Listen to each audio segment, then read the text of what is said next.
작년부터 코스피가 본격적으로 상승하기 시작하자 많은 개인 투자자들이 코스피 지수 하락에 베팅하는 인버스 상품에 진입했습니다.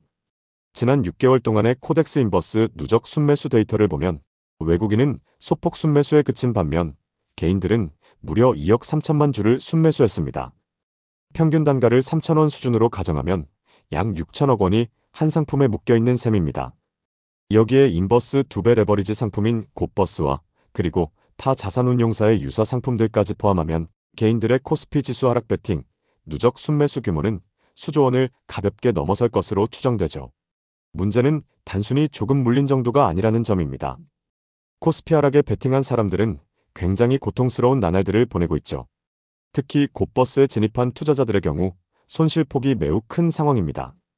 예를 들어 곱버스에서 마이너스 75%의 손실을 기록한 계좌를 생각해보죠. 마이너스 75%라는 것은 계좌 가치가 4분의 1로 줄어들었다는 의미입니다. 이 상태에서 원금을 회복하려면 플러스 300%의 수익이 필요합니다. 곱버스는 지수 하락률의 2배를 추정하므로 단순 계산상 코스피가 약 마이너스 150% 하락해야만 해당 수익률이 가능하다는 거죠. 하지만 코스피 지수가 국제유가 같은 원자재 지수도 아니고 코스피가 산술적으로 0 아래로 내려가는 일은 구조적으로 불가능합니다. 따라서 작년 상승 구간에서 곱버스에 큰 비중으로 진입해 현재 심각한 손실을 보고 있는 경우 본전 회복은 현실적으로 매우 어려운 구조에 놓여 있다고 볼 수 있습니다. 곱버스 보유자들은 인정하고 싶지 않겠지만 그게 현실이죠. 탈출은 불가능하다는 겁니다. 그렇다면 코스피 하락에 투자하는 인버스 상품은 앞으로도 전혀 투자 가치가 없는 걸까요?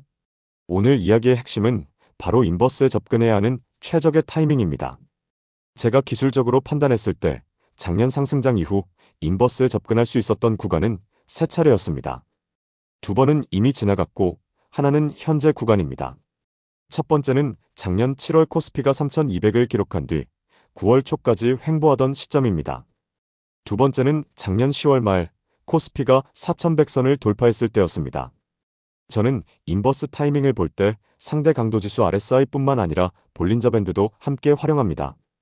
볼린저 밴드를 기본 설정으로 켜면 중심선에서 표준 편차 21 기준의 상단 밴드와 하단 밴드가 표시됩니다. 오늘은 설명의 단순화를 위해 중심선과 하단 밴드는 제외하고 상단 밴드만 보겠습니다. 기본 설정인 21 기준 상단 밴드는 지수와 거의 붙어서 움직이기 때문에 과열 구간을 명확히 구분하기 어렵습니다. 그래서 저는 표준 편차를 장기 기준인 241로 확장해 봅니다.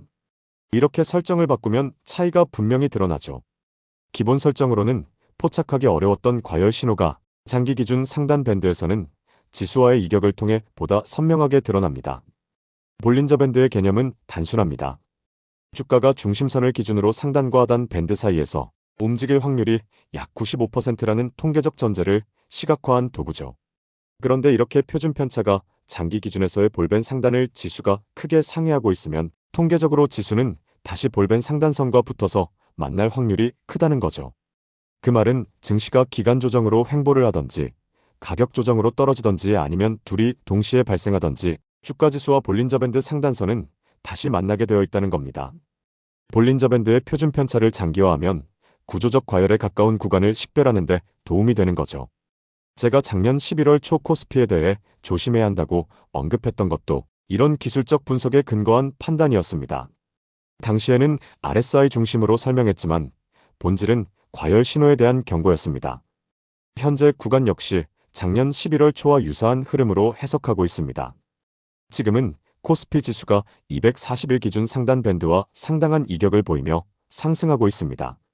이런 구간에서는 기존 주식 보유자는 비중을 줄이고 현금을 확보하는 전략이 합리적입니다. 보다 공격적인 투자자라면 인버스를 분할로 모아가는 접근을 고려할 수 있는 시점이기도 하죠. 다만 인버스는 결코 아무 때나 매수하는 상품이 아닙니다. 기술적으로 과열 신호가 비교적 명확히 나타날 때 제한적인 비중으로 접근해야 합니다.